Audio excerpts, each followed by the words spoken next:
Is there any way at all to try and slow down time? Because this first kiss is the last moment. Oh, is there any way at all to try and slow down time? Because this first kiss is the last moment. My heart's all mine.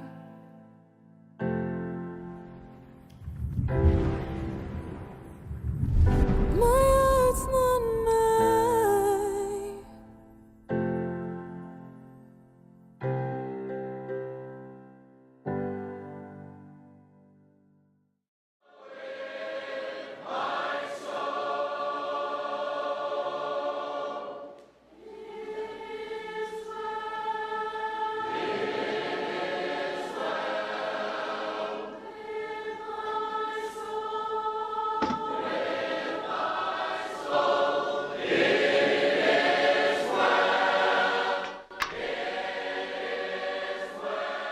One of my dad's favorite chapters in the whole Bible was Psalm 139.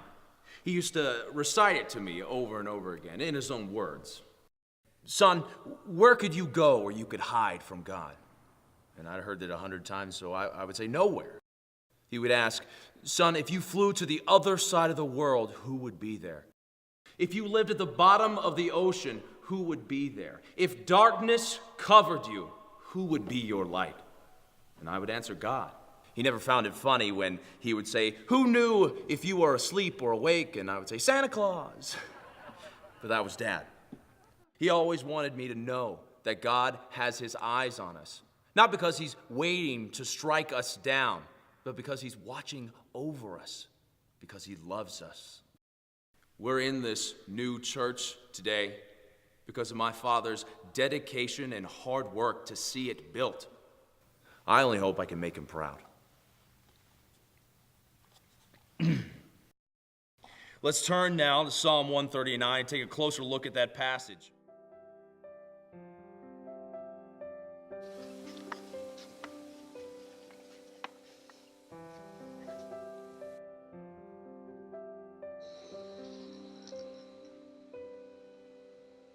How am I supposed to know the right words to say to you?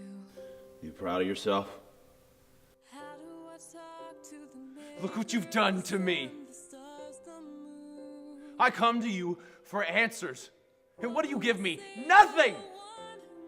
Are you even up there, God? Do you just not care? Because that's the impression that I'm getting. I can't take it anymore.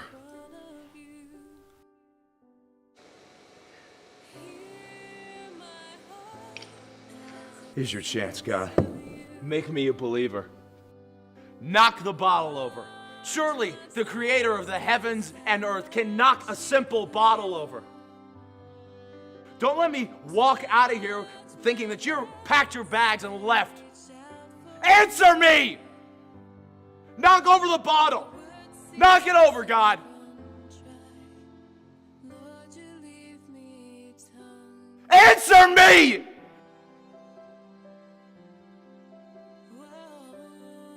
Knock over the bottle. Didn't think so. No one home. There's so much I don't know about you, but you know me completely.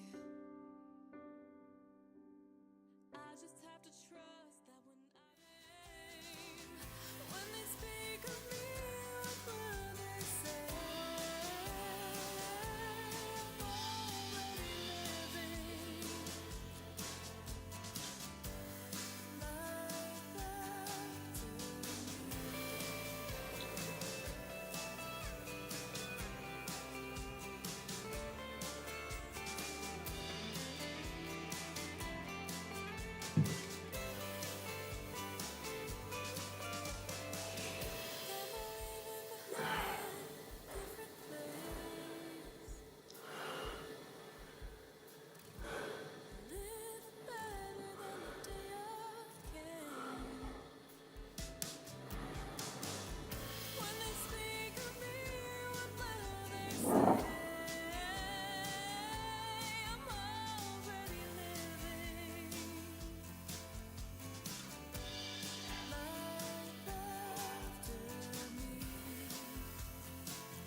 Story today continues to be the firing of Michael Carroll from the Taylor Springs Church.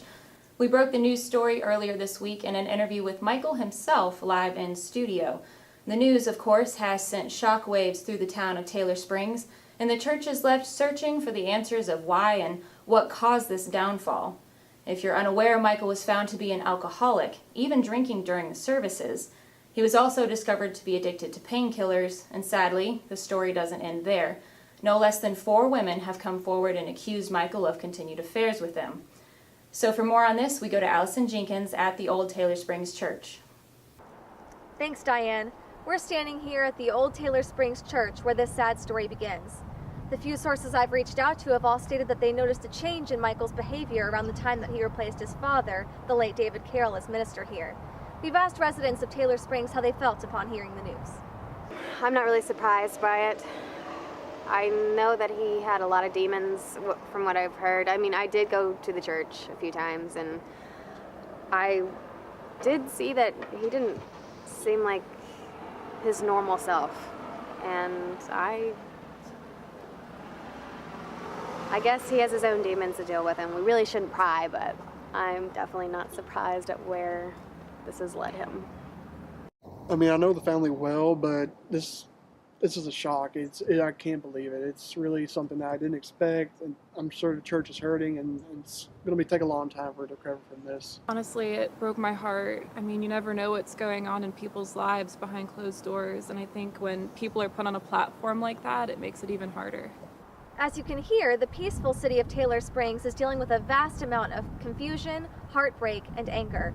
Several members of the congregation are torn whether or not to continue attending Taylor Springs Church. The church announced about an hour ago that Patrick O'Connor would be taking over as pulpit minister to begin healing after this week's events. Has the church issued any official statements, Allison, about Michael or the congregation?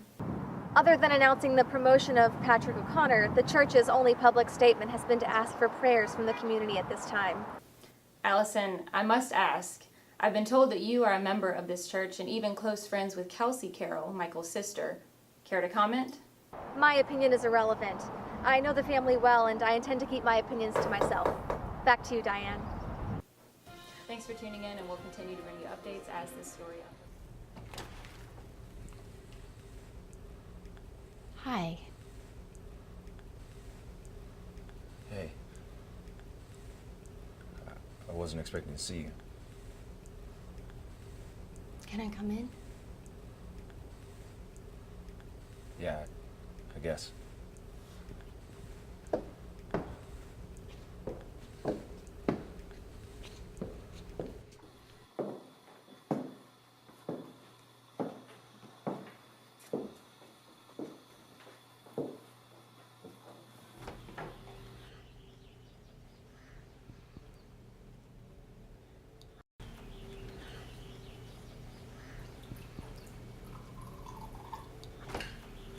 So why are you here? I came here because I was worried about you. What happened? You fall off the face of the earth, Erika. But now you care about me. You're blaming me for leaving? My parents moved. Can't believe you never knew. Knew what, Michael? That I was in love with you, Erika. Why are you saying this to me now? What makes you think that now is going to... Because I haven't seen you in so many years. And the first time I see you is when you're being introduced to me by your fiancé. How am I supposed to react? Well, I expected you to be a friend, that I could share one of the best things that has ever happened to me, and that you would be happy for me. This is just another cruel joke by God himself that you're here. You broke my heart. You want me to be happy for you? You were always so sweet. I thought it was just because you saw me as a sister. Why didn't you tell me? Why? Oh, Erika, I know we've been best friends since we were 2. But oh, by the way, I'm in love with you. I don't even know why we're talking about it now. Some best friends we are. No.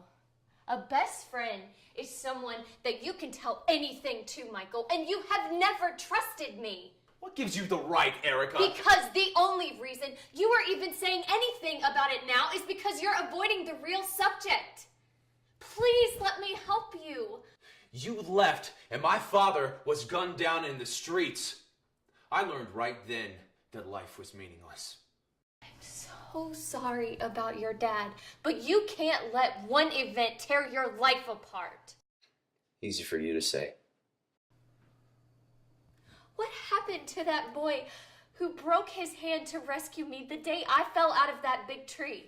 He died the day his father was killed. That boy you knew tried everything to get peace. But he realized that his father had been snatched away from him while the man who killed him was still alive. He wondered why evil men still thrive while his father was dead. He realized that life had no rhyme or reason, no purpose, and no hope. Does that answer your question, Miss Kilpatrick? I don't know what to say, Michael. Deep down, you know what you're saying is wrong. I fulfilled the man's dream. I built that stupid church. I would get up there and preach every Sunday. And I had them hanging on my every word. I told them lies and they paid me well for it. I had it all, but it wasn't enough. Women, drinking, drugs. I still wasn't happy. If I wanted something, I took it. And if I wanted to do something, I did it. It still didn't make me happy. From where I'm standing, I've got nothing to lose. Because there's nothing to gain. You've lost yourself, Michael. And now you've lost me too. This time, don't just stay away for 10 years. Leave and don't come back. To think I ever loved you. Loved? Yes, loved. I loved that boy who broke his hand to rescue me. I don't know who you are anymore.